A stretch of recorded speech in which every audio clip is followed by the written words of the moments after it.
He gets defensive when I talk about my accomplishments and career aspirations. Says that he wants his woman to be a helper in his business.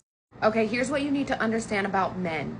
The more that you lead with your accomplishments, what you do and what you own, your career aspirations and goals, you're trying to one-up him and trigger off the competitive trigger in his brain. So males actually have a larger area in their brain than women do for detecting territorial threats and challenges. And so when that is triggered off, it makes them produce more testosterone and adrenaline, making them seem more confident and sometimes a bit cocky. So if he gets defensive over you sharing your aspirations and what you have accomplished, it could be in the way that you are saying it and the tone that you're using and the way that you are using it to kind of one up him and trigger off that competitive response. Okay, so you are also signaling to him by leading with that you don't need him to provide anything resourceful and tangible for you, and so you won't need him in the long term. And men are driven by their instinct to be providers. And a man just simply doesn't want to publicly claim and make long-term commitments and investments into a woman that simply does not need him and tries to constantly one-up him.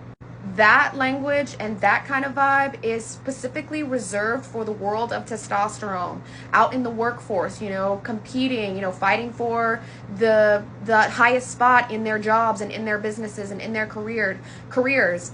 So they don't want to experience a life with a woman that is also constantly trying to one-up him. So if you don't learn to play it wisely, like the feminine psyche is designed to do, you're going to find yourself keep attracting these men that are cocky and not proud of you for what you have accomplished, what you have done in your life, all the things that you aspire to do in your career. Ladies, you have been so brainwashed to think like a man, communicate like a man, behave like a man, work like a man. And men are not going to be long-term sexually attracted to women that are just like men, okay? Because they want to be attracted to feminine women, not women that act and behave and talk like men.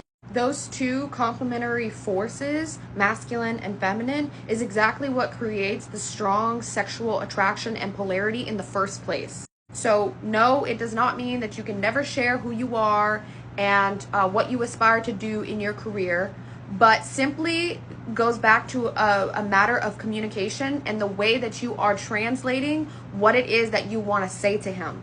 If you're giving off this energy of, I don't need you,